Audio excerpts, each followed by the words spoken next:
Hello. Oh, this is a good speaker. It's the karaoke machine. How's everyone doing tonight? Good, good. Welcome. Welcome to Grand Street Settlement.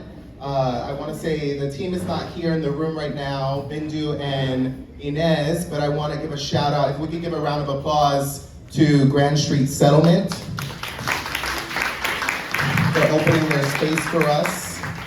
And I know it is a hot day, so thank you all for being here, but this is also a cooling center.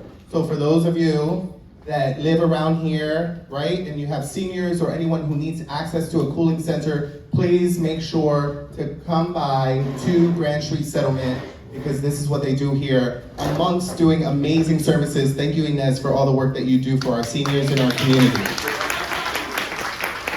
My name is John Blasco. I'm the Deputy Chief of Staff to Congress Member Dan Goldman. I'm so happy to see you all here tonight. I'm also a product of NYCHA, proud product of NYCHA. I wanted to give a little housekeeping. If you need the restroom, it's right outside this door. If you need some pizza, hopefully you got some grub. We have some pizza here. The way we're gonna do this is the congressman is here. He's gonna give some opening remarks. The purpose of this event, we really wanted to explain to you all what is happening in Washington, D.C. as it relates to Section 8 and Section 9. So that's what the congressman is here to do, is to talk to you a little bit about what is happening on the Hill, what is happening in Washington, D.C. And we also have three amazing panelists here who you're gonna hear from a little throughout the first portion of this, which is a panel discussion with 3 questions that I'm gonna ask, and then many of you submitted questions. So I'm gonna go through that list. If you have an index card and it's completed and you want one of our team members to collect it, they will come through the crowd and collect it as well. I also wanna give a shout out in the very back. So first, the Goldman casework team, please raise your hand high. If any of you have a repair issue or anything going on as it relates to Section 8, whether it's a recertification issue, or maybe it's a federal issue dealing with Social Security or any federal agency, or it's a NYCHA issue, please, you can talk to the casework team. They will take your information down and we will assign a caseworker to work with you. I also want to give a shout out if the Department of Social Services can raise their hand. We have DSS here. DSS has a lot of amazing initiatives that they're doing throughout the city. If you have any issues, if you want to talk to them about benefits or anything going on such as that, please talk to the DSS team. They are in the back. Everyone feeling good? You feeling cool? Good. So now I want to pass the mic to Congressmember Dan Goldman. Thank you very much, John. I'll stand just so I can see everybody in the back. It's great to see so many of you here, so many familiar faces. And I know part of it is, and part of the reason you're here is that everybody is a little scared, understandably scared, about what's going on in Washington as this administration continues to cut so many essential programs that so many Americans rely on. The recent big ugly bill, really chopped Medicaid, especially, also Affordable Care Act. Healthcare was a huge thing, and SNAP. And those are the areas of the biggest, or the most damage that this administration pushed through along party lines, just Republicans. Also, they could pay for trillions of dollars of tax cuts for the wealthiest Americans. It is the reverse Robin Hood. It is the largest redistribution of wealth from the poor to the rich in United States history. It's an absolute travesty. But we are here tonight to talk about Section 8 and Section 9 and public housing, which thankfully was not really touched by that bill. And in fact, to this point in the administration, has not faced any major cuts other than to staffing, which is significant and pretty consistent across the board with what they're trying to do. But there are a lot of rumblings, there are a lot of proposals that would cut funding for Section 8 and Section 9. And we want to make sure that you all are aware of what those proposals are. You understand where they are in the sequence of a bill to a law, and want to make sure that you know how our terrific agencies are preparing for any cuts from the federal government. As you all know, there are hundreds of thousands, millions, actually, over 1 million New Yorkers who depend on Section 8 and Section 9. And just in my district, New York 10 here, 54,000 people rely on HUD assistance to stay in their homes. And as we know, these are not giveaways. You are paying a percentage of the money that you earn. And I think it's really important to make sure that we are constantly reminding people that those in public housing not only depend on that rental assistance, but that rental assistance is determined by income. And to make sure that people don't spend more than 30% of their income on housing, and so that you can stay in your communities where you've grown up, where your family is, and where you belong.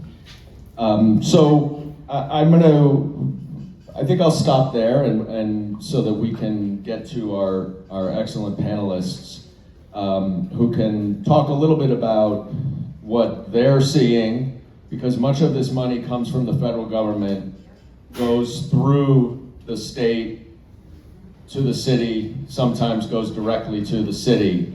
But ultimately, there are the agencies that are sitting here, NYCHA, HPD, and HCR are the ones that often administer and oversee a lot of the Section 8 and Section 9 housing vouchers and support.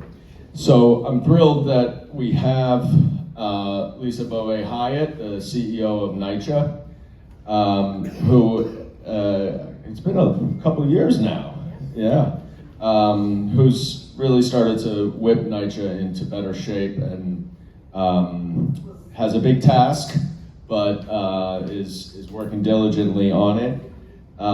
We have Ahmed from HPD, the acting commissioner now, right? Stepping on up. And Zach Tierney is here from HCR, representing HCR. So I thank you all for coming. This is something I feel is very important as the member of Congress here, to convene all of the relevant agencies, all of the relevant individuals who can answer your questions directly and who have the answers to your questions. So we look forward to getting your questions. Thank you all for coming. And I'm going to turn it back over to my man, John. Thank you, Congress member. First, I just want to acknowledge we've been joined by New York State Assembly Member Marcela Martinez. Thank you for joining us, Assembly Member. So just to start us off, because our office gets a lot of questions around what are the roles of the housing agencies as it pertains to Section 8 and 9. So let's just start with the first question, going to Lisa. Obviously, introduce yourself and also explain your agency's role as it pertains to Section 8 and 9. Great. Good evening, everyone. I'm Lisa Bowe-Hyatt. I see a lot of familiar faces in the audience. I'm very, very happy to be here. So NYCHA is home to 1 in 17 New Yorkers. Our Section 9 program houses about 340,000 people in our developments. We are the largest public housing authority by far. We are larger than the next 9 public housing authorities combined. So we are a city within the city of New York. We are also the largest Section 8 administrator in the country. We have about 85,000 vouchers. And we also have 25,000, a little more than 25,000 properties that we have converted from Section 9 to Section 8 through our PACT RAD program. So we house a lot of New Yorkers with very, very limited funding, which we will get to in a little while. Hi, my name is Ahmed Tigani. I'm the acting commissioner at the New York City Department of Housing Preservation and Development. What does that mean? So for many people, they're familiar with a lot of the code enforcement, but bigger picture, New York City has 2 local PHAs, local public housing authorities, in the sense that you have NYCHA, which many are familiar with. HPD has been around for about 58 years to ensure that we're creating more affordable housing, working with the private sector, thinking what we do with public land to create affordable housing. Also, as many people are familiar with, we are the ones who enforce the housing maintenance code. So we have hundreds of inspectors who go out across the 5 boroughs, enforcing the code, doing follow-ups, doing emergency repairs, or trying to push our emergency oversight programs if necessary. Additionally, a city like New York continues to grow, and we need to continue to understand what does that neighborhood and what does that city need in the next 10, 20, and 50 years. So we have a robust neighborhood strategies team that works with groups like the Department of City Planning to figure out neighborhood planning and future growth prospects and cultural and community needs for those neighborhoods in the future. The last piece I'd say is that, like NYCHA, we also administer a rental assistance program that really is coupled with our development program. What does that mean? It means that our rental assistance goes to make sure that when we create our senior affordable housing, we can reach AMIs down to no income or shelter rent up to 50% of AMI, which would be almost impossible to do in some cases with today's costs. So we use rental assistance as another way to help support that work. In addition, we oversee supportive housing, rental assistance, and development. We work with other specialty communities to make sure that we're getting those resources out there.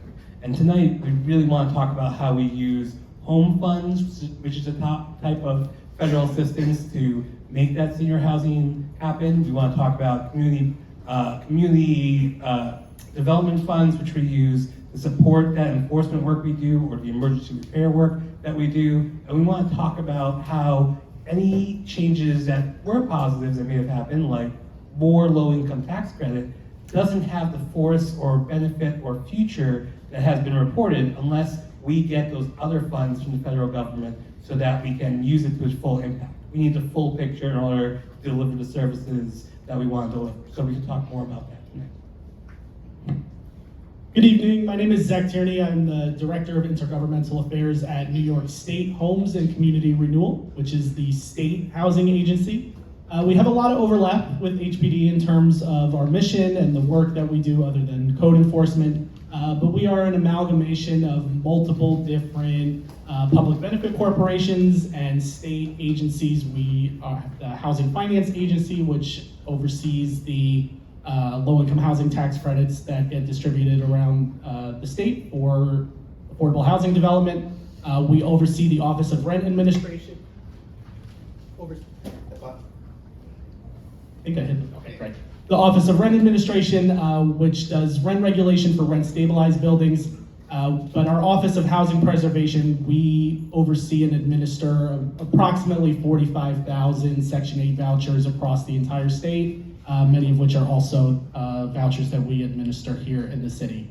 I would say very similar things to what Commissioner Tigani said, that a lot of these other funding sources from the federal government that are at risk or proposed to be cut help supplement the programs that we look to implement in the affordable housing that we look to build and preserve. So not just talking about Section 8 and Section 9, which of course are of great importance to this group and of importance across the city and state, but these other tools that we as the agencies use to make sure that we're building and preserving affordable housing. So thank you all again for having us.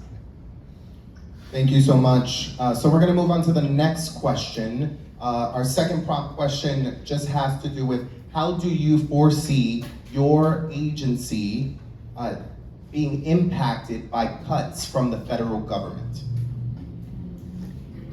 Thank you for that question, and it's certainly a very difficult question to answer at the moment. In May, the end of May, the president came out with his skinny budget, and what that budget proposed was 45% cuts to funding for HUD.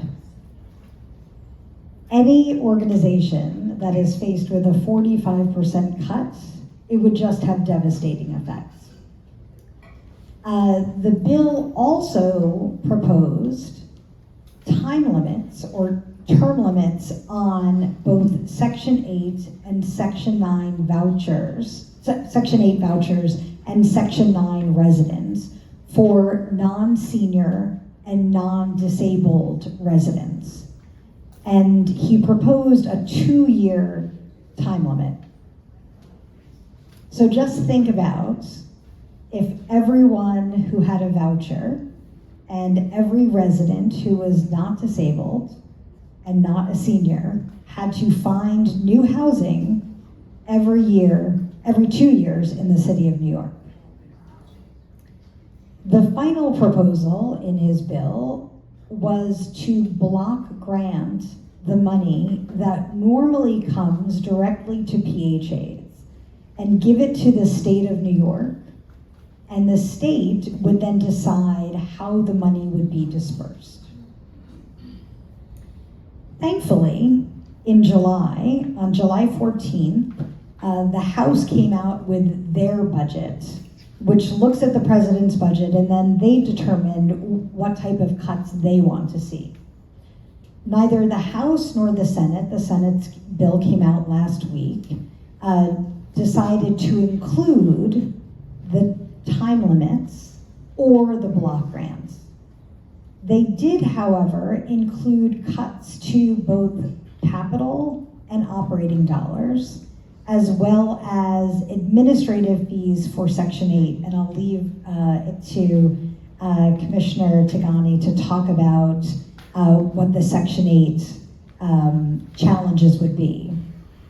But a cut to our capital funding would mean that our ability to deal with the very severe capital needs, roofs, elevators, boilers, very basic repairs would have to be limited, and we would only be able to focus on the most severe repairs across our 2,000 buildings.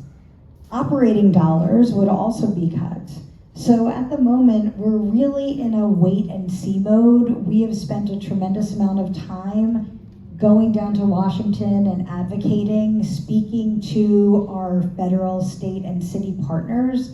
We are very fortunate that both our state and our city provide us with funding, but the bulk of our funding comes from the federal government and goes to support NYCHA. NYCHA has been underfunded, if you look at the history of NYCHA, since the day it was created 90 years ago. So the thought of having a further decrease in an already decreased funding scheme is something that we will do our best to make sure does not happen. And if I could just jump in real quick to explain the budget process in Washington for a minute. Lisa mentioned the skinny budget. That's the president's recommended budget. It is usually ignored, or at least it is not given a ton of weight. What matters is the appropriations process in the House and the Senate. That was what Lisa was talking about. There are, I think, 12 subcommittees of the Appropriations Committee. One of them includes housing.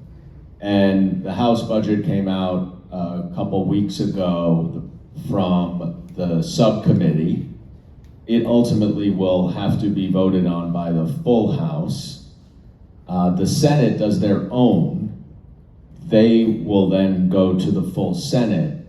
And at some point after these appropriations bills pass each House, they have to be reconciled, which means that ultimately there's negotiations between the House and the Senate to determine what the final budget is. So the House budget in this case was much worse for our PHAs, Section 8, Section 9 folks than the Senate budget. The Senate budget, which was bipartisan, so in the Senate, they're gonna have to get Democrats on board, and so they try to do things in a much more bipartisan way. In the House, they just do it with Republicans, and they don't care what Democrats want. But ultimately, the Senate and the Senate Democrats have a lot more power than those of us Democrats in Congress, because the Republicans will need their votes and they don't need our votes. But then ultimately, after the same bill is passed by both the House and the Senate, it goes to the president, who signs it, or he can veto it. But by the time that appropriations bill gets passed, the president does not veto it. So that's just a little background as to what all this means, and it is important to understand. I don't want you to get overly concerned about the president's skinny budget because it has no force of law. It is just it's really a reflection of priorities. So we now know, as if we didn't know already, that President Trump does not really care much about you. Thank you, Congressman. On the HPD side, I'm transitioning not only to Section 8, but I also want to talk about some of the other funding sources, like community development, block grants, home funds, and Section 8. Why do I talk about all of these things? HPD's budget, many people are now aware, is about 70% federally funded. We count on these funds to do everything from help develop new construction, preserve existing units, enact and enforce the housing maintenance code, and also invest in our neighborhood planning work. And of course, the rental assistance program that we run. We are obviously concerned about seeing those funds shrink for a number of reasons.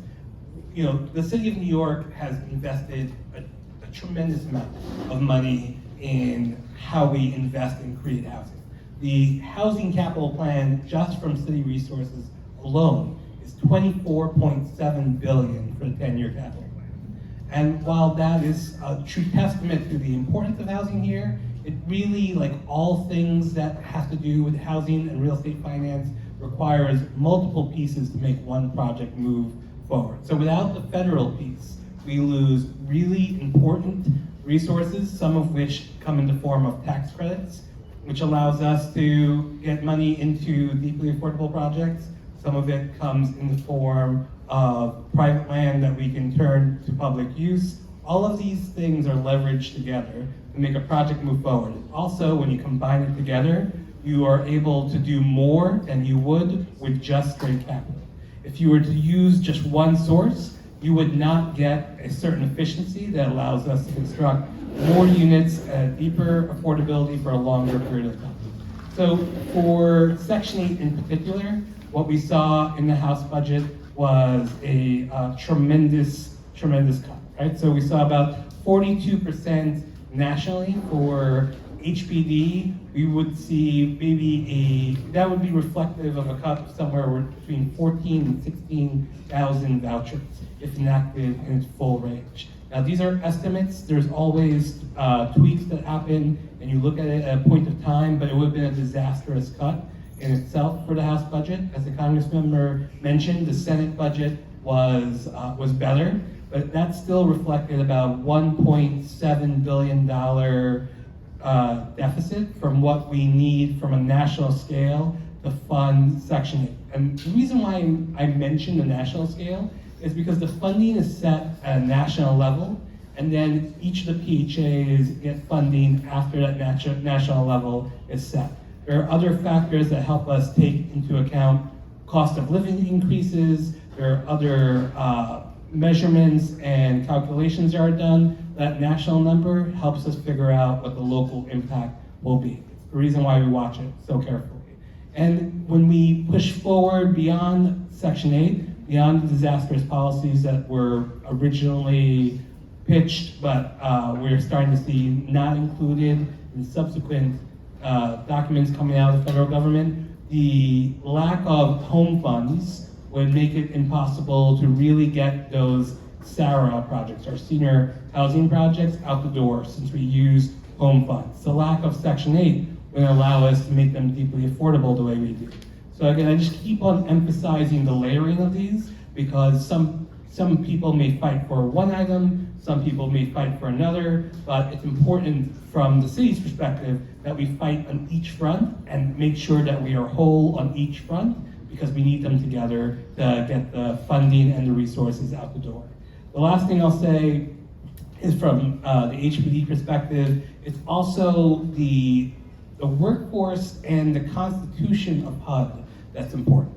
Many of our projects, I was just talking to someone here today, depend on HUD staff to grant approvals or depend on HUD staff to give guidance and further funding that comes directly from the federal government.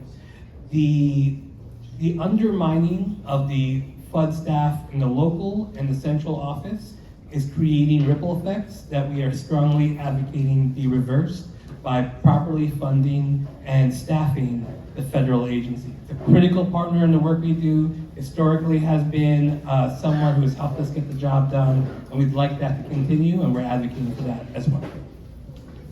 Meg, if I could just jump in and ask you to explain one thing that you just said, which is one of the very few things in the big bill that passed through that is positive, which is the low-income housing tax credits was handouts included in this bill.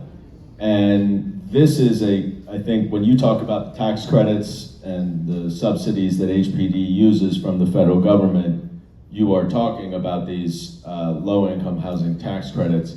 So could you just explain what this this big bill did on LIHTC, the low-income housing tax credits? Sure. Just to be very specific on this, I had mentioned straight capital, which is, or city funding that we use to pay for the construction of buildings. But in order to get the most out of every public dollar, we are trying to get investments and we're trying to get the support of the banking community. We're trying to get support of the market to help us deal with very large costs in constructing a building. These are buildings that cost hundreds of millions of dollars in some of the most expensive places in the city of New York to construct. So in order to help make the public dollars go further, there's been an invention that's been around for about 40 years called low-income tax credits. Those low-income tax credits are targeted toward the creation of the most deeply affordable units in our projects. When we think about units that are at 60, 50, 40, 30, and below percent of area median income average, when we're talking about the units that are being rented at $400, $500, $1,000 a month, it's often coming from our low-income tax credits that we're using in our project. And for years, we have been advocating to increase that allocation because that has helped us use less public dollars, do more projects, and match them together. We did see in the tax policy work that there was support for it, and it eventually did pass in the bill that was recently passed in Congress, which will allow us to do a couple of things.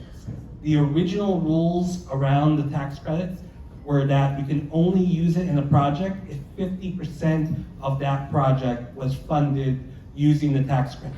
We know that we can do a more efficient job if we were only funding it at a lower level. So we advocated and successfully got the program to go down to 25%, effectively doubling the number of projects we can use with this resource.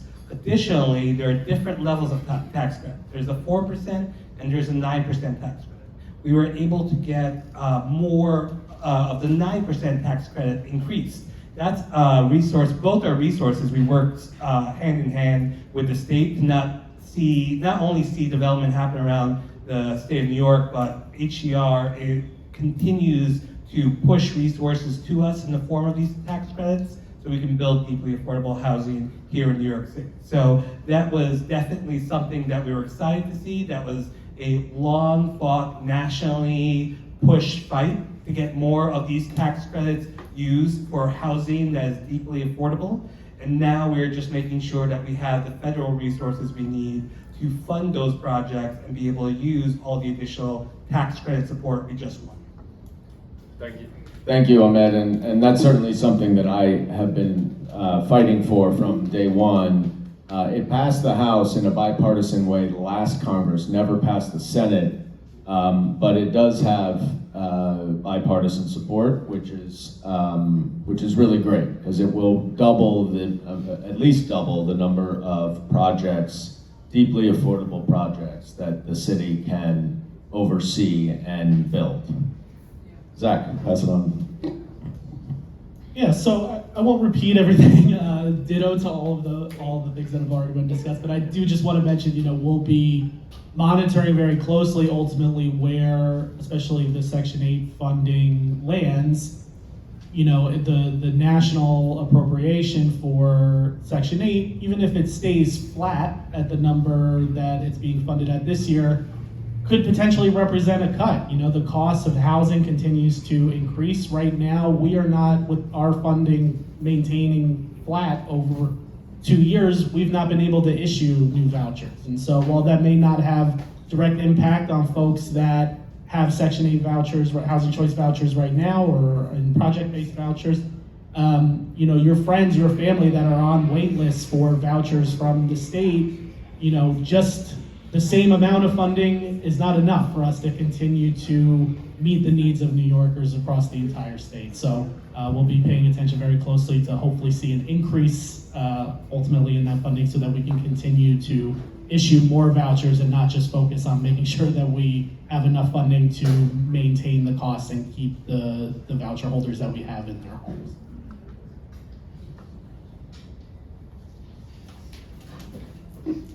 Sorry.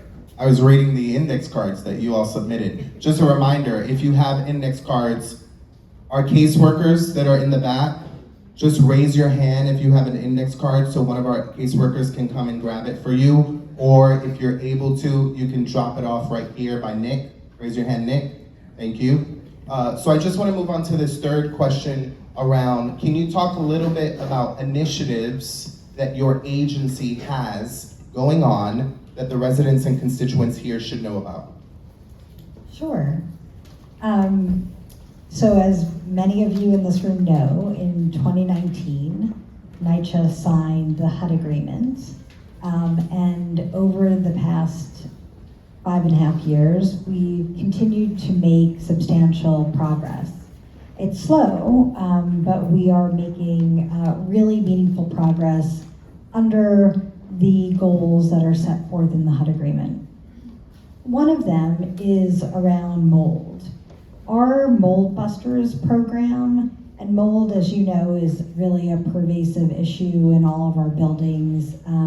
Unfortunately, due to our substantial capital needs, getting to the root cause is very, very difficult. However, since March of 2022 through this month, we have been able to reduce the number of mold work orders by 81%, which is really, thank you, which is really, really substantial. Our Operation Mold Cleanup program closed 34,000 mold cleaning and mold resistant paint work orders. Our Operation Dryout addressed close to 14,000 work orders for plumbing and tub enclosures. And this year we have a Mold Busters Plus initiative where we are targeting developments with the oldest and most difficult work orders. And we're going to make sure that the oldest work orders that have hung around for the longest are handled first. And that is a 2-year initiative that we're undertaking. And hopefully you'll invite us back in 2 years and I can talk more about the progress that we've made with this particular initiative. So for HPD, people may not realize there are about 3.7 million units of housing in the city of New York.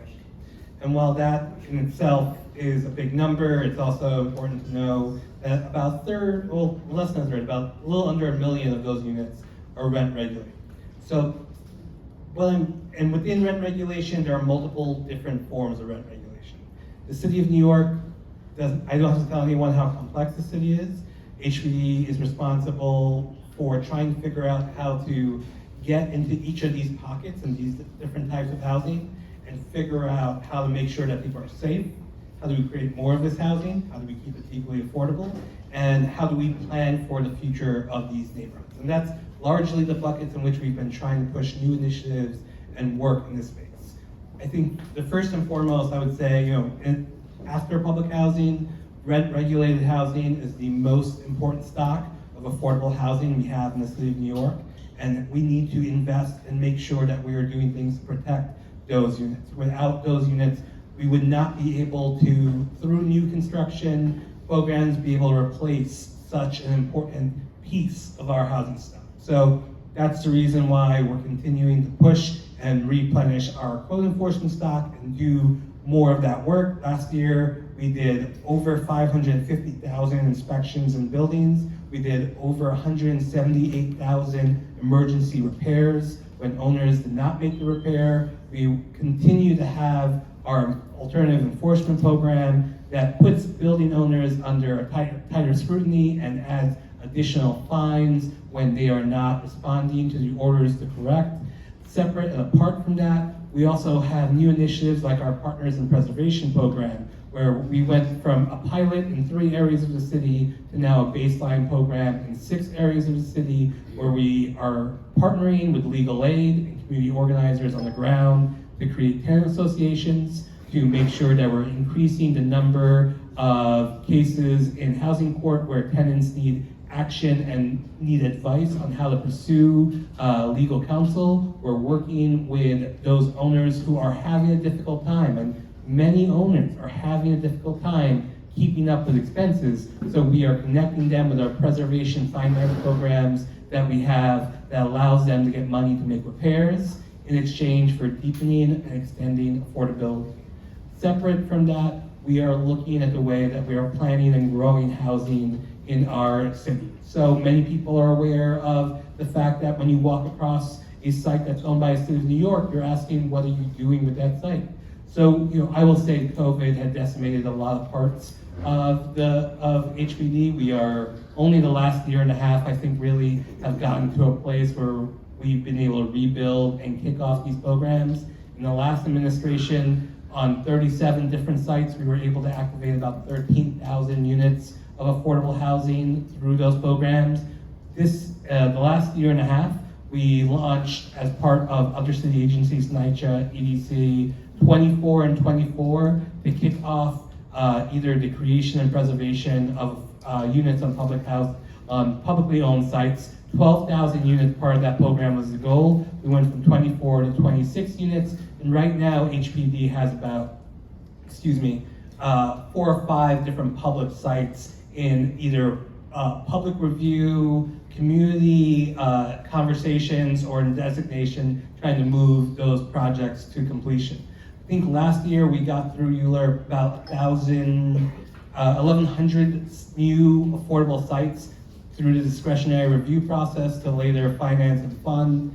This moves us into that work that we cherish and we care about, which is how do we get projects financed and out there in the world. So last year, we were able to finance over 27,000 units of affordable housing. That's 14,000 units of new housing, that's 13,000, that's a little over 14,000 units of new housing, a little over 13,000 units of existing housing that was preserved. And when you preserve a building, what people forget is that there are units that are not rentable or available. Once you preserve that building, those units come back online, essentially being returned and being available for people in the community that need it. The financing of that work also means that it's not only going to be multifamily buildings. We have homeowners both in co-ops and in 1 to 4 family homes that are also struggling. That's the reason why we did 2 things. We reissued the Home Fix program, which is a low to no interest program for 1 to 4 family homeowners where they can get up to $150,000 for repairs. We expanded the number of programs we have for multifamily HDFC co-ops so that they can renovate their buildings, help the people who are there, and put more units out for sale, which brings more money into the HDFC co-op. And we created the Homeowner Help Desk, which is a citywide program where owners can reach out and get technical advice on everything from DOF payments to how do I sublet properly and safely. These are things that you would have to hunt around from a customer service perspective, was inefficient and created and didn't give people the kind of quick help that they needed. So we centralized and we built a network of 12 CBOs across the city of New York working through the Center for New York City Neighborhoods to give people that access. We're also doing that for renters through a number of different programs, including the tenant helpline run by the Public Engagement Unit. That is just some of the public service and customer service work. Obviously, the City of Yes, the work that we're doing around the neighborhood rezonings, the work that we are doing, that we did at the state level to try to increase the number of conversions of underused office buildings into residential properties. The ability to change tax abatements to make sure that the units are more deeply affordable, that they come with wage requirements, that they come with requirements for MWBE participation, making the programs more responsive to the deeply affordable needs of today. And the zoning programs themselves have also changed. More focused on 40% AMI, more focused on building housing in every neighborhood so that people do not have a lack of access to places that they want to grow up and build for their family. There's a lot more to say, but I will say that there has been wins at the local, state, and even the federal level. But right now, yes, the focus and in this conversation is properly put on making sure that those funds come in so we can take advantage of the changes that we fund. So at the state level, our primary focus is on our 5-year housing plan, which aims to build and preserve 100,000 affordable homes across the state. We are a little bit more than halfway through that plan, both in time and the number of units that have been built or preserved. So we've closed financing on about 62,000 units of affordable housing. That's 62,000 homes across the state of New York that will either be preserved for affordable housing or newly constructed. On top of that, the governor secured $1 billion to help support the great work that the city's going to be doing following the passage of the City of Yes. And those are our sort of primary tools that we work with in the city, but we do work across the state. The governor's affordability agenda is focused on making housing more affordable, not just in the city, but across the region. So the work that we do with the suburban municipalities outside of the city will be helping to up the supply and hopefully bring down the cost, or at least stabilize the high rising costs of housing across the entire region, which should have impacts here on the city. So that's all I'll touch on for this city. Thank you. I just want to make a quick announcement. I know tomorrow, many of you who live in NYCHA, you may be going to the draft annual plan public meeting. I do want to acknowledge that Lisa, our CEO at NYCHA, does need to leave for another conflict right now. So first, I just want to thank you for being here and carving out time in your schedule to make both events happen. And also want to acknowledge many of you know who live in NYCHA, Brian Honan is going to be joining our panel for the question and answer portion. So thank you, Lisa, for being here with us.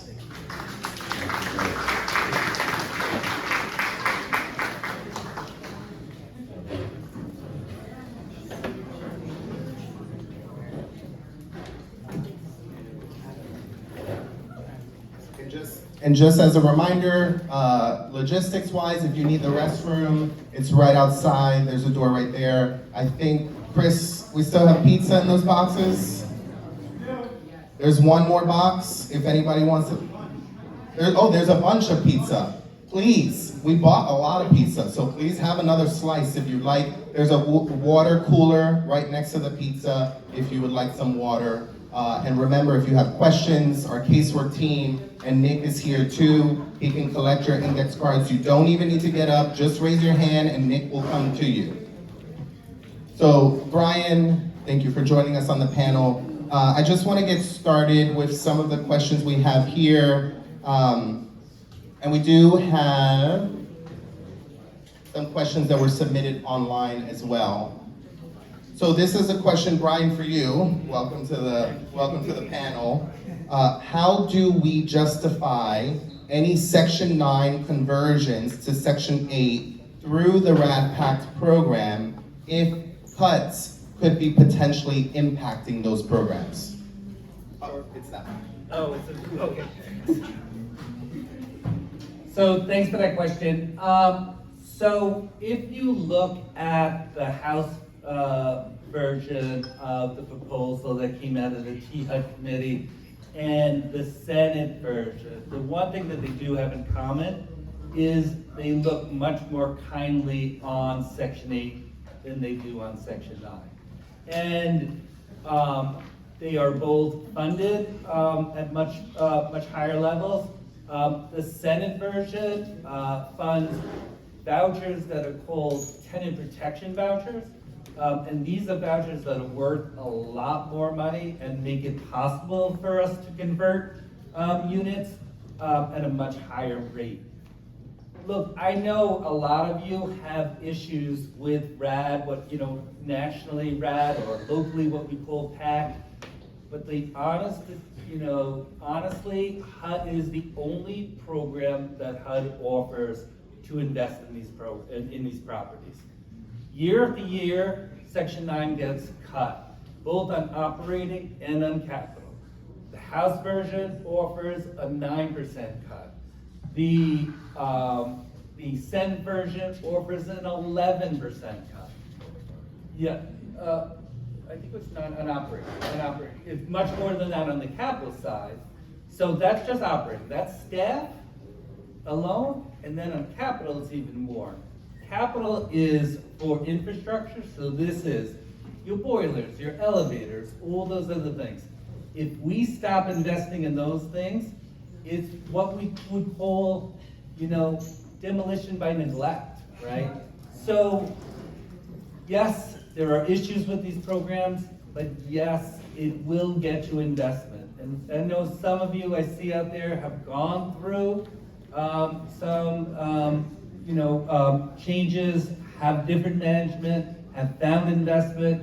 I see Ms. Huff from Compost, and I remember when she was very skeptical when we went through the change there at Compost, but I've gone by there recently, and it still looks beautiful. So that's where we are, and I hope that answers the question. Thank you. This question is for Commissioner Tagani.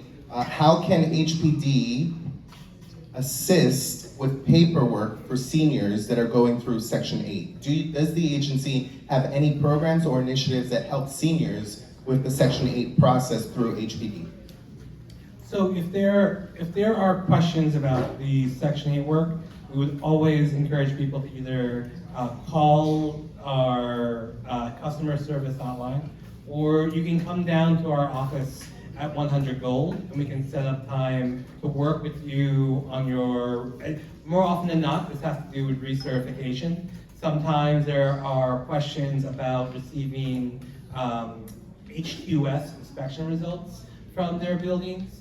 Sometimes there are just general questions about move vouchers or emergency moves. So on those three topics, first I would say, if you are experiencing those things, reach out by email or by phone. The second thing is you can certainly come down to 100 Gold, and we have someone in our customer service office who can sit down and talk you through it. We do put a lot of information online, so there are resources there for those who are comfortable navigating the web. The last thing I'd say is that we're working through some new programs. We recently launched a neighborhood tech help program to assist people with navigating public resources, particularly HPD programs. We're working with the New York Public Libraries on that initiative. They are hiring up now, and we should have locations that we can share with the Congress member and any other CBOs that are interested in getting this information. The other place and organizations that are pretty steeped in the work that we do are housing ambassadors that work hand in hand with New York City HPD. So we have about 50 organizations citywide, mostly focused on the housing lottery, which we haven't talked about today, but the housing lottery is the centralized place where all our funded units are available. In the past, it used to be that you had to hunt down a lottery posting somewhere and find out through those means about whether or not there were units available in your neighborhood. But since 2016, we have had a centralized way of getting that information. The Housing Ambassador Program are CBOs who are fortunate enough to have as partners. They're in every borough, they're in multiple neighborhoods. You can find out where the closest one is to you by using your zip code and going to our website. And they can also help answer a number of different housing questions for you. So if that's a Section 8 voucher, that's one way to go about it. And I'll just say, and we have DSS in the back, Home Base is also a good resource for people who have housing questions, and particularly as they have questions about their city voucher recertification. Thank you. I want to add one thing to what Ahmed said. The one area where this Trump administration has taken early action on is cutting HUD staff. And now they announced in February that they were going to try to decrease the workforce by 50%. It seems that at this point they've cut about 30% of the staff, and which includes a number of people taking the voluntary deferred retirement.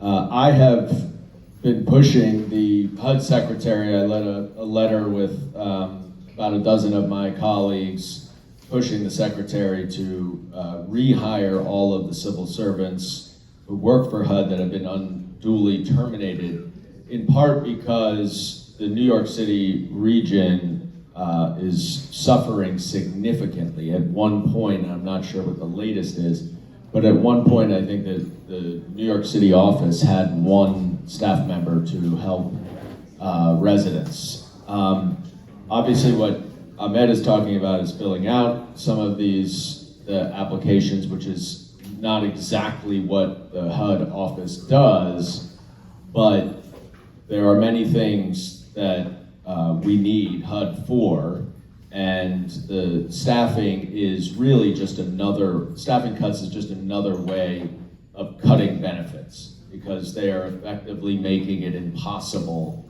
to get the proper benefits, get the proper solutions to different problems if you can't get any help.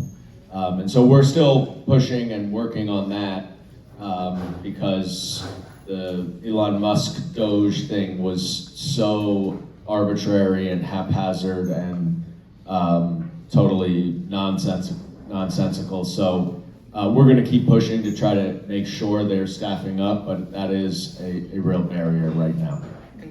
Congressman, just to add, going back to the prior question, there are some cases because of lack of recertification or other issues that come up, we know starts the pre-termination process. We do have funding in place for eviction prevention. It's not as big as we would like it to be, and it's really targeted to folks who reach a certain point in the process. It's something that we're hoping to grow if we have more home funds in the future, but we have tried to set up different checkpoints of assistance at different parts of the process, depending on what the issues are. So Congressman, you mentioned the HUD cuts. I just wanted to note, we have a question here around how does community-based organizations that are managing 202 properties contact HUD? I just want to make a note there. That is what our office is for. If you are from a nonprofit organization and you are managing a property through HUD and you can't get a hold of HUD, maybe because at one point they only had one staffer there, because they cut the rest of the staff, please do contact our office, talk to me after, or talk to our casework team all the way in the back so that we can get your information. We are finally getting some traction and finally being able to contact and make contact with HUD directly. So please send those inquiries to us. The other question here is around, currently, is the 30% of your rent changing? As of right now, there's no change to that. It's still 30% of your income. Sorry, I said rent, of your income. Congressman, there's a question here. Can you explain what your position is on the RAD PAC program? Look, I think a lot of what Brian said makes sense. And the reason is there is no miracle coming from the federal government. And in order to make the proper capital investments and improvements that so many developments need, we need tens and tens of billions of dollars.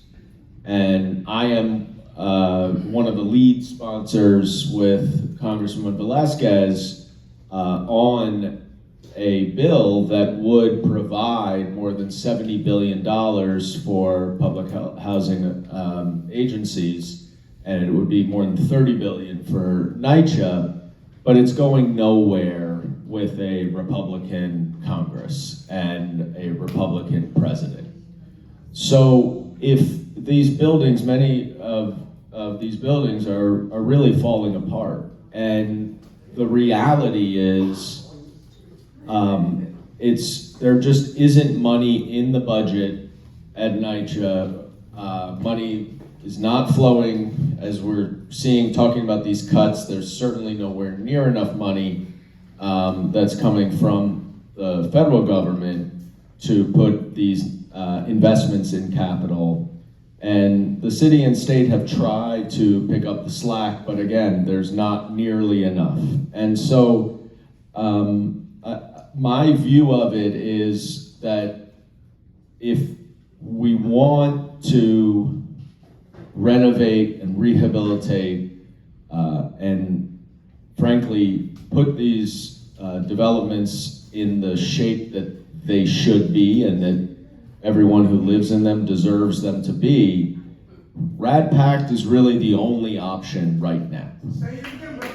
And that's sort of I think the reality is, in order to do a big renovation, that's the way to do it. If we want to continue to try to do piecemeal renovations, we certainly don't have to. I think there are a lot of questions that people have that are very legitimate about whether you are going to lose Section 9 protections if you convert to Section 8. The law is very clear that you will not. But I understand the concerns, and I think they're legitimate. So at the end, I do think it's sensible, because it's frankly the only option right now, but I also am represent you all, and I support what the developments ultimately decide, and I will continue to try to help all of the developments get the operating and maintenance help that you need, as well as much money as possible for capital improvements. But the reality is that it won't be enough to do the full-scale renovation, and the Rad Pack program is right now the only way to do that. In 3 years, will there be another option? Maybe, but it hasn't happened for a long time, and there's probably a reason why. Thank you. This is for all the agencies here. Do any of your agencies have oversight over privately owned buildings that have Section 8 tenants living in them? And if you do, how do you hold those privately owned or private management companies accountable? Not talking about the RAD PACT program, talking about just general Section 8. Explain it to me. Sure, and if you have a specific case or you're going through something, I am. connect, I'm happy to talk through it. So generally speaking, we oversee them in the same way we oversee any private building in the city of New York. The housing maintenance code is the required law of the land. They must meet those requirements, they must make the repairs they're required to do. In certain cases, typically Class C, life hazardous situations, we have the ability to use federal funds to make the repairs on their behalf if they won't make the repairs. Often, not only are we paying, they have to pay back the cost of the repairs, we also attach an administrative fee as an extra sort of cudgel, as an extra incentive, because that fee could be high, for them to make the repairs instead of the city of New York. As I mentioned earlier, last year we made over 178,000 repairs. We spent tens of millions of dollars to make repairs that owners won't make. Now, in that same breath, Section 8 tenants come with another layer of requirement, right? So many owners who participate in the program count on the consistency and predictability of the Section 8 voucher. If a apartment fails HQS, there is a process, but if you do not make that repair within a certain period of time, there is an abatement that's placed on the unit. They will stop receiving the amount of the government subsidy. The tenant pays their share, their third, but the owner cannot take action on the tenant as a result of the 2/3 not being paid. On top of that, the violation stays on, the requirement for the repair needs to be made, and if it's a Class C, it may move forward with an emergency repair that's paid for by us and then billed to them on their property taxes. The next piece is if a building where a Section 8 tenant lives and has X amount of violations that triggers their enrollment in the alternative enforcement program, will see those extra fines that come with it. They will still be required to make those repairs. We may still end up billing them for the repairs they don't make, and they will still lose out on the government subsidy that they don't get. I will be the first person to say this is not a perfect system, and there are times where owners find ways to navigate around it. We also use our comprehensive litigation as a way to bring cases, either when a tenant initiates a case and we're brought in as a party to that case, or when we're able to initiate our own cases. The problem still remains that you have a tenant who doesn't have mobility of choice. You have a city that has a vacancy rate of virtually under 1% for units that are truly affordable. So I know that there are owners who are not doing the right thing that know this. And so we are constantly trying to find ways to get owners to participate, to make the repairs faster. Sometimes they are not aware of preservation and financing programs that we have to help them with that cost. J51 was another recently passed program that was supposed to be tweaked to be faster so that they can make capital repairs that are necessary and benefit tenants in those buildings. We're going to have to go back to the state to renew that program, but that's one of the ways to get owners to respond more appropriately. But there's always going to have to be tools that we use for owners who do not respond. Again, if you have an individual building, I'll give you my card, and we should talk about it. And we are trying to work on a building by building wide case. Generally speaking, we just want to also figure out how to get more actors to do the work that you need to do. We need the funding to be in place, which is the federal piece of it, plus the city funds, and we're open to other ideas and working with community entities like this. Okay, I have another question because, like I said, I'm in a privately owned Section 8 building, okay? My Section 8 is attached to my apartment, Project based. okay? So if the federal government make these cuts, what's gonna happen to us Section 8 tenants that's in this building to where our Section 8 is attached to the apartment? So I think And if we so yeah. happen to lose our apartment, what's gonna happen? Are we gonna get a voucher? So Can we? put aside, I just want to repeat the question for those in the back. So now this question is pertaining to project-based Section 8. Project-based Section 8 tied to the unit, right? Not to the individual. So we're talking about the impacts to project-based Section 8. So I will say from a funding perspective, there is a lot of focus and support for project-based Section 8. And as the Congressman mentioned, and some of us have said before, we have seen increasingly more positive outcomes in the House and then mostly in the Senate bill on Section 8 funding. And in particular, their project-based Section 8 is something that has bipartisan support because it's used in a lot of housing finance. So put that aside. If right now, if you wanted to move and you lived a year in that unit, you are entitled to a move voucher. So you can take that voucher and move. Depending, you should.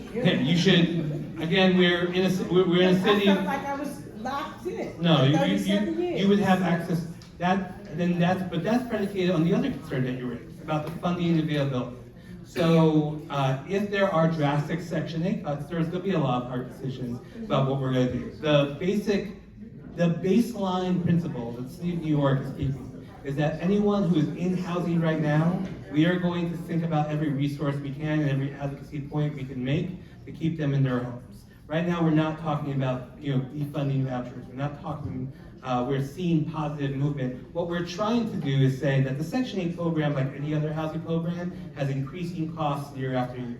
We want to make sure that any final result of the Section 8 program not only accounts for those increasing costs, but allows us to grow. In the state of New York, advocates have suggested that only 1 in 4 New Yorkers who are eligible for vouchers can have access to a voucher. So if that's the case, then we know that we need more vouchers, and we need to be fighting for a federal funding program like a congressman is, that gives people access to vouchers if they're eligible for it. So right now, that's what we're talking about. Right now, your project-based building, I would not say that there's any issue, but if you are concerned about your ability to be locked in, there is a pathway for most people to get a move voucher and go somewhere else.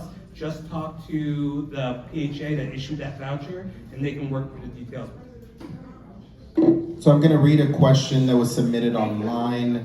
What are the incentives being a Section 9 resident versus being a project-based Section 8 residents for the developments that are choosing to remain in a Section 9 program? I'm assuming this is through RAD PACT.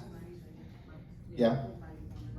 Yes. What is that funding source? So what are the incentives of being in Section 9 versus project-based Section 8? I imagine there are pros and cons that one of you might list out to both. Brian. So in New York, so RAD nationally, and the reason we changed the name locally is because we really did our best to make sure that we're mirroring all the rights that Section 9 has. Nationally, the programs are slightly different. We work with groups like Legal Aid, Community Service Society, many NYCHA tenant presidents, and we met for months on end to make sure that your protections are like things like starting a tenant association. That is honored both in PACT and both in Section 9. Having pets, that is honored both in public housing and in Section 9. And so we wanted to make sure that every protection that you have in Section 9 carries over into Section 8. Now, the real difference, though, is in resources, right? How many times do you all get frustrated when somebody like me or somebody else, you know, who works for NYCHA comes to your development and you present issues and we say, only if we had more funding could we take care of your problem. And the truth is, every year we get about 800 about 800 million in capital funding. We spread that around the whole portfolio. And as Lisa said in the when she opened up, we have almost 170,000 units of public housing in this city. So when you spread that around, $800 million sounds like a lot of money, but it quickly becomes nothing. So the folks at Reese get a new boiler. The folks at Walt houses get new elevators. The folks at Baruch get new roofs. But nobody's getting everything they need, except for Ms. Huff, who, when you go to her development, and if anybody wants to go to her development, I'm sure she would open the doors and we could What see. development is that? Compost. Oh, excuse me, okay. Yes, and we can, I'm sure John would help, arrange, a tour of compost where you can see. And by the way, I was there with Ms. Huff, and Ms. Huff, nobody asked more questions before we converted. Nobody yelled at me more, and nobody made sure our feet were held to the fire. But I've been in Ms. Huff's apartment, I've been in Ms. Huff's tenant room, and I've been on the roof, and I've been in the boiler. And I can tell you, before and after, it's a lot different. Just real quick, just from a general housing and finance perspective, I mentioned earlier, each of these funding sources on its own is not, for the 100% affordable that we finance on city land or on private land, or if it's public housing, we have to use multiple sources to make this work. Construction costs have gone up, labor costs have gone up, construction lending interest rates have gone up, insurance on housing has gone up, the cost of producing housing, and especially when it is our imperative and our responsibility to build deeply affordable housing, so you have to assume you're going to forego income in order to pay for that housing. Once you know that that is your guiding star, you need to figure out how much of that resource gap you have to fill. That is if you go to an HPD term sheet, you see that's what we're trying to do. We're trying to figure out how to use multiple public sources in order to make up the gap to build the kind of housing you deserve. You deserve housing that's economically safe. You deserve housing that's sustainable and green. You deserve housing with quality community assets. But that housing has only gotten more expensive. So it does require for us to get creative and bring as many funding sources to the table to do it at that level, at the number of units that we need for a city as big as New York City. Congressman. Sorry, I just have, Sammy, I have questions here that I want to get through that people submitted. I'm living in a condition. I understand, so I just want you The to, agency, Sammy, yes, I got him here. Sammy, Can I speak to the congressman? Sammy, Congressmember. with all due I need to respect, speak to you. with New all York due City Housing respect, Authority is getting a lot of capital money for all improvement outside and exterior. Sammy. I live inside an apartment that I've been living like a real the congressman ghetto just man. committed to having a conversation with you after. He's going to talk to you directly. It That's needs just, to be said in the open. but I have questions that were submitted. So I'm gonna go back to those questions so that we can respect everyone who has questions, Sammy. The State Department is Sammy. doing their thing. They're holding their people accountable. We are not holding NYCHA accountable. NYCHA is not coming in the apartments, checking the repair services. I live in an apartment. For 6 months, I got a hole from the ceiling to the floor. It's 12 by 4, the hole. 12 all the way through the ceiling, all the way to the floor. 4 feet this way. Listen, I'm a respectable man. I try to treat people respectable. But listen, NYCHA is not doing nothing. They're getting all this money, they're getting the extra money coming in from the New York State. Some of that money needs to be directed, and the compliance department for the New York City Housing Authority needs to be shaken up. They're not doing their job. They're not doing their job. When I say that, I can tell you this. As an activist for 20-something years, all the men in here who have run the Lower East Side before they got these titles and positions know saying. I try to speak on something that's real. NYCHA in the compliance department is not doing it. Congressmember, it needs to be looked at. I'm directing it at you in a very odd way, but because I need you to hear. We need to put pressure on the compliance department. Maybe some of the stuff that's going on in NYCHA will get done. But because compliance department, everybody's wearing suits, driving around in cars, air-conditioned things, and the people who live in the NYCHA apartments, we paying our rent. They're not giving us nothing. Congressman, I didn't mean to disrespect you. I've been abused for the last 5 or 6 months, and I mean, they stepped all over me. And trust me, Congressman, NYCHA needs to be investigated from the top to the bottom. So this next submitted question, Sorry about that, John, but I need to get that out. it's fine. I think I know all of you for a very long time. Why? Because I'm also a product of NYCHA, right? Yes. Why? Because I lived in the very conditions that you are talking about right now, right? So I don't take any disrespect to it, because I think this is a family space. I think this is a community Thank you, space. John. I just want to try to get to as many questions as possible. The congressman does want to say something.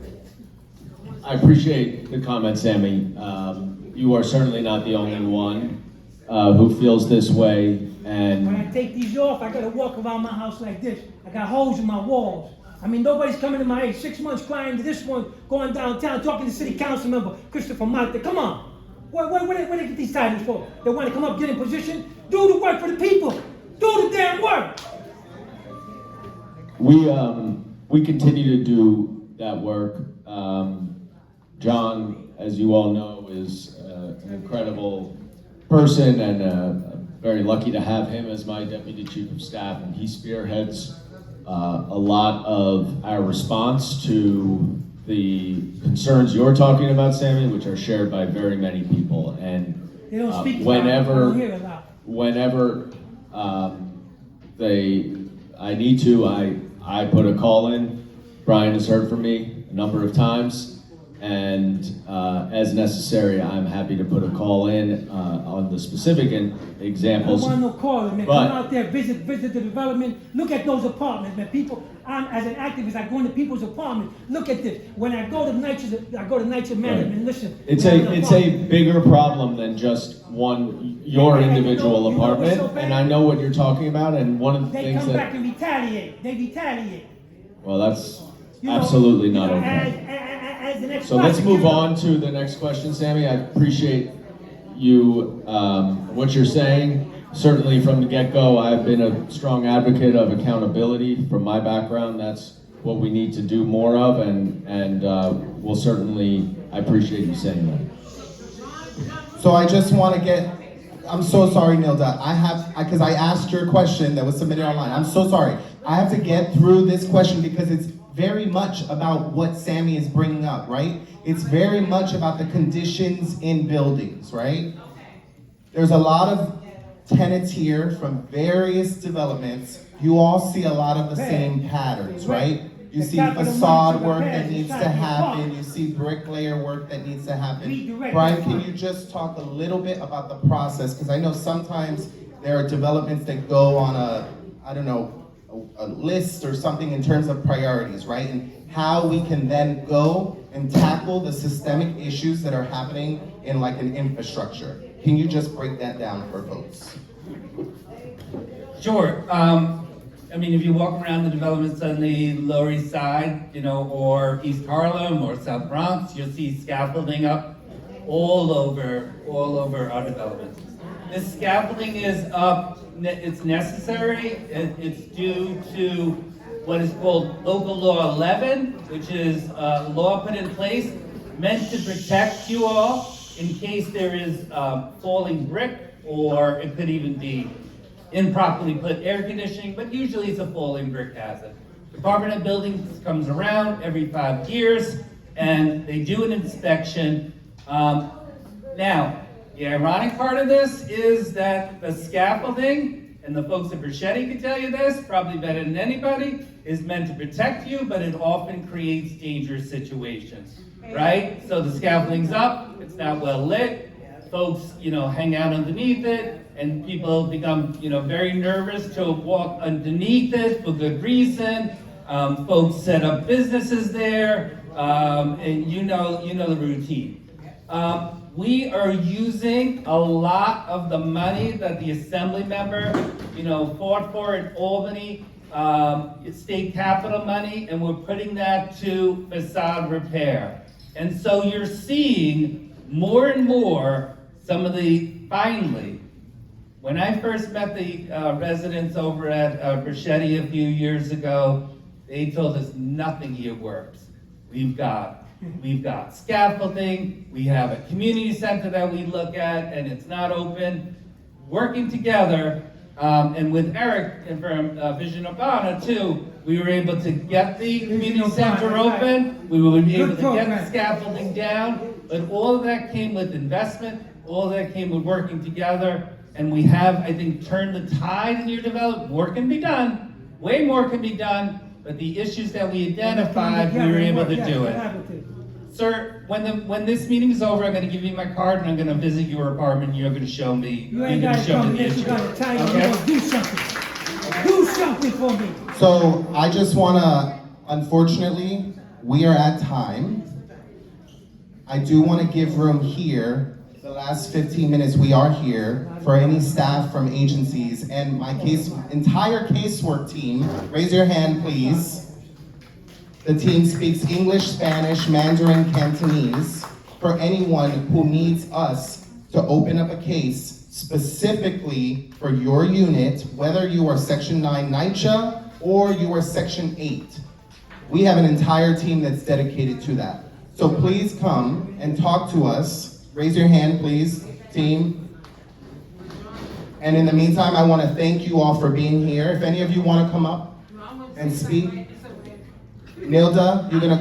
No, I'm just Go saying, ahead. I just want to feedback on just what everything that Goldman said. I understand there's no funding under traditional Section 9, right? However, I know they have went to the PAC program and the trust and things like that. So great that this woman here, she says amazing things about what's going on with the PAC. But there are some developments who have converted to the PAC program are not happy. And there's some of them who are not speaking up, right? And they have a fear, right? And so my thing is like, that's something that should be looked at. Because there's a lot of residents who are not happy under whatever private management that they're under. Right, you understand? So, I just wanted to say No, that. there's no way I'm sitting here and saying Yeah. PACT is perfect, or there's no such thing as a perfect program.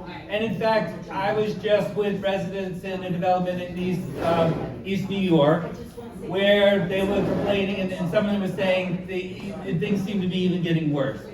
I will say, if you're going through conversion right now, and my colleagues will probably kick me for this, but you should insist that the plumbing is part of the scope of work, because NYCHA is one big plumbing problem, okay? If you replace the plumbing, the mold, the leaks, the crumbling walls, all of the issues throughout the development get solved. So if you take care of the plumbing, things get better. In the early conversions, plumbing was not part of the scope, and we're seeing a lot of money was invested, a lot of paint was put on the walls, but we're seeing a lot of the same problems. In the later developments where plumbing was changed, go to Fiorentino Plaza, where the folks who moved out, we changed the plumbing, it is gonna last. So I think that's the key. Yes. But then, great, but the ones that, the private management, that when people are not happy, I think that's something to look at. Because a lot of people are complaining about weight prices, a lot of people complaining about fair step, right? So these are, management companies that they should be looked at and having to sit down, because remember, on paper and on the website, it says that you will still own the land. We do, and I meet with tenants who are converted all the time. So. So just on that note, Nilda, thank you for taking us there, because one thing I will just say, I know in our district, the congressman's district has 31 developments, right? And I think there are actively, we have Campos Plaza 2, we have 572 Warren Street, and we have right now in progress or conversations, a few of them, 3 of them. If any of those are in our district, that is something that I want to hear about, something that the congressman wants to hear about. I take your point, I know we take your point really clearly and loudly. So with that, I know Commissioner Tagani needs to go. We are at time. I need to be mindful and respectful to Grand Street Settlement Space. If you have anything that you want to ask or say, please come up front.